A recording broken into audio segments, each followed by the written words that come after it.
मैं एडवोकेट दीपशिखा। आज इस वीडियो में मैं आपसे बात करूंगी आर्बिट्रेशन नोटिस के रिप्लाई और ऑब्जेक्शन के बारे में।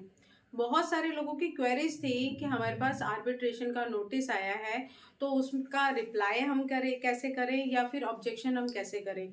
तो इसी के लिए मैं ये वीडियो बना रही हूँ और आपके जो भी क्वेरीज हैं, आई होप कि वो क्लियर हो जाएंगी।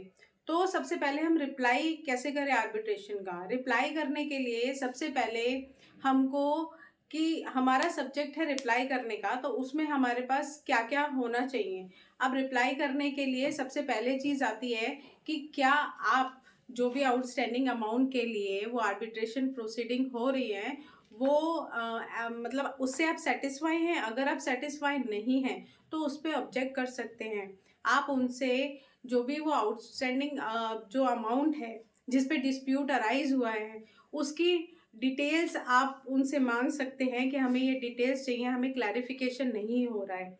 देन अगर वो है, इसके बाद आप पॉइंट ले सकते हो कि अगर आपको मान लीजिए सेटलमेंट करना है या अगर आप सेटलमेंट करने में इंटरेस्टेड हो तो आप उनको ये भी बता सकते हो कि ठीक है, हम फ्यूचर में सेटलमेंट के लिए मैं इंटरेस्टेड हूँ और हम इस बारे में फ्यूचर में डिस्कस करेंगे, या आप कोई टाइम लेना चाहते हो तो वो टाइम भी आप उसमें रिप्लाई करके उनको भेज सकते हो।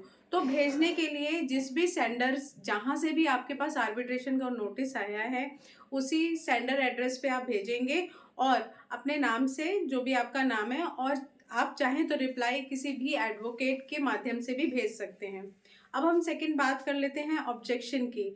तो कि आर्बिट्रेशन का, अगर आर्बिट्रेशन प्रोसीडिंग स्टार्ट हो गई है और आपके पास नोटिस आया है, अपीयर होने के लिए नोटिस आया है, तो वहाँ पे आप ऑब्जेक्शंस क्या क्या ले सकते हो। सबसे पहला ऑब्जेक्शन कि सेम आप प्रोसीजर सेम फॉलो करोगे कि आप अपना नाम लोगे, नाम लिखोगे, जो भी सेंडर है उसका एड्रेस लिखोगे, फिर उसके बाद सब्जेक्ट लिखोगे। तो सबसे पहला ऑब्जेक्शन आप ले सकते हो कि जो भी आपका आउटस्टैंडिंग अमाउंट जिस पर डिस्प्यूट अराइज हुआ है और जिसके रिगार्डिंग आपका आर्बिट्रेशन की प्रोसीडिंग हो रही है उसमें किसी भी तरह का कोई मतभेद आपकी तरफ से तो नहीं है। अगर है तो आप उसके लिए भी ऑब्जेक्शन उठा सकते हो कि आई एम नॉट सेटिस्फाइड द जो आउटस्टैंडिंग अमाउंट है उसके रिगार्डिंग। सेकंड, जो भी जिस भी जुरिस्डिक्शन में ये आर्बिट्रेशन प्रोसीडिंग हो रही है, क्या आप उसके लिए एग्री करते हो या आप उससे सेटिस्फाई हो, तो जुरिस्डिक्शन पर भी आप ऑब्जेक्शन ले सकते हो कि आर्बिट्रेशन की प्रोसीडिंग जिस जुरिस्डिक्शन में हो रही है I am not able to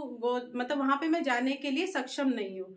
तो ये हो गया आपका सेकेंड ऑब्जेक्शन। थर्ड ऑब्जेक्शन आप क्या ले सकते हो कि जो भी at the time of loan, जब भी आपने लिया था और उस टाइम पे एग्रीमेंट हुआ था, तो उस टाइम पर जो भी लोन एग्रीमेंट की टर्म्स एंड कंडीशंस थी उनसे आप अवेयर नहीं हो तो उनकी भी डिटेल्स आप उनसे मांग सकते हो कि भाई मुझे पहले वो चीज़ें मुझे दो, तब फिर मैं आगे इस चीज़ पर बात करूंगा। तो ये हो गया आपका थर्ड ऑब्जेक्शन।